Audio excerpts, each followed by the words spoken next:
Hare Krishna. So we are at the 9th verse of the 6th chapter of Gita, entitled Dhyana Yoga. Yesterday we have seen how a person endowed with theoretical and practical knowledge gives up the dualities of material nature, and he considers everything good and everything bad that is happening to him and around him on the same level.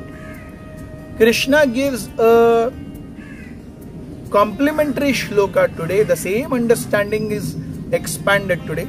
Krishna says, Suhrun mitraryudasina madhyastha dveshya bandhushu sadhushvapi cha papeshu samabuddhir vishishyate.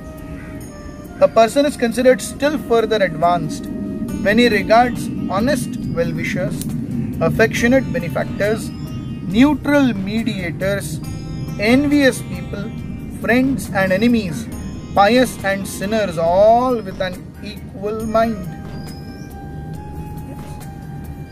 आज का ये श्लोक is a proof that in material world there is nothing good and nothing bad. भगवान स्वयं कह रहे हैं कि हर एक व्यक्ति जो उस ब्रह्म की अवस्था पर स्थित है, मन से, चेतना से, उसके लिए कोई अपना नहीं है, कोई पराया नहीं है, कोई पापी नहीं है, कोई पुण्यवान नहीं है, कुछ अच्छा नहीं है, कुछ बुरा नहीं है, जो जैसे है बस वैसे है।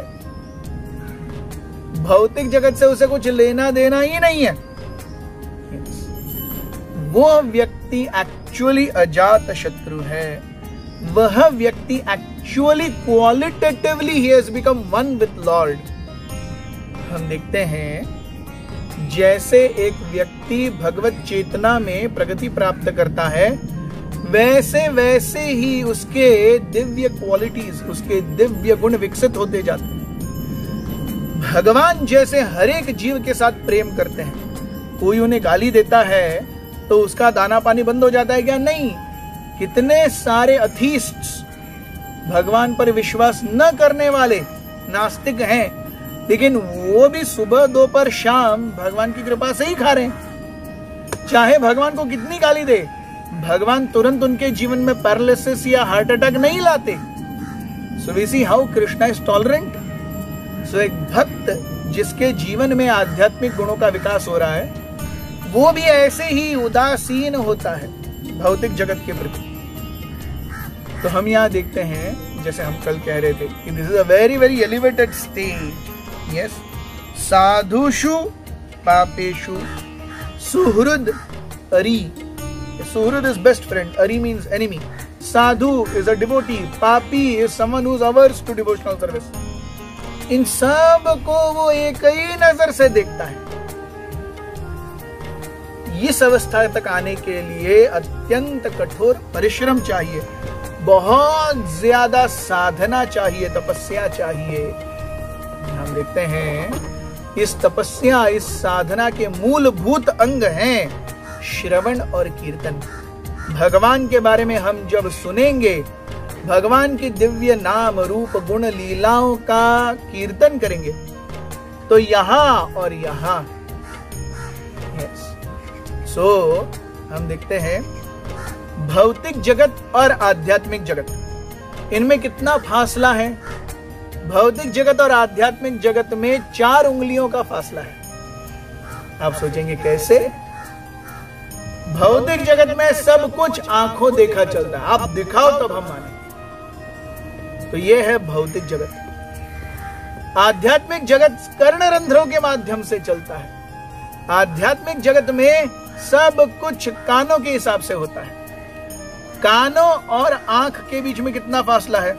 4 उंगलियों का फासला है।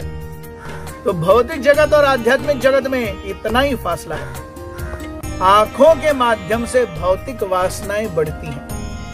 कानों के माध्यम से अगर हम सही श्रवण करेंगे, आध्यात्मिक संस्कार बढ़ते हैं।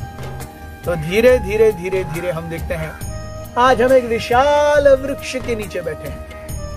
कितना ऊंचा जा रहा है ये। एक दिन ये संपूर्ण वृक्ष अत्यंत छोटा सा था। समय पर समय पर, उसे थोड़ा पानी मिलने पर, थोड़ी खाद मिलने पर वो बड़ा होता गया। उसी प्रकार से आज हमारी भक्ति का जो वृक्ष है बहुत छोटा है।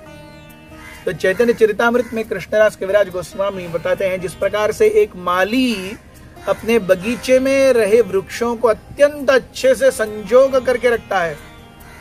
आज हम ये सुंदर बगीचा देख रहे हैं, यहाँ पर कितने सारे पेड़ पौधे, ये इतने सुंदर हैं क्योंकि यहाँ पर कोई उन्हें मेंटेन कर रहा है।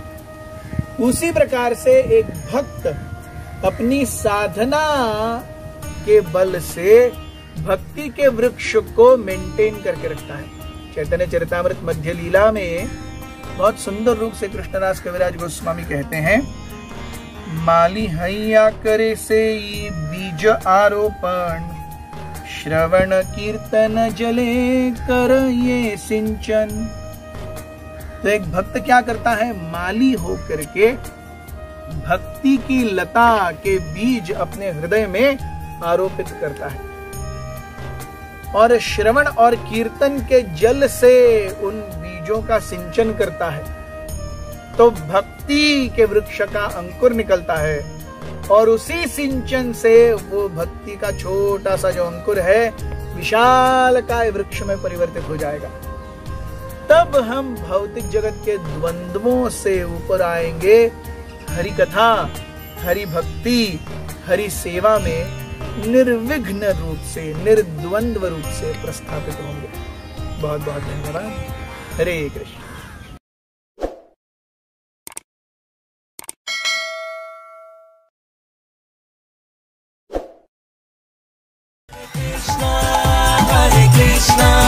Krishna Krishna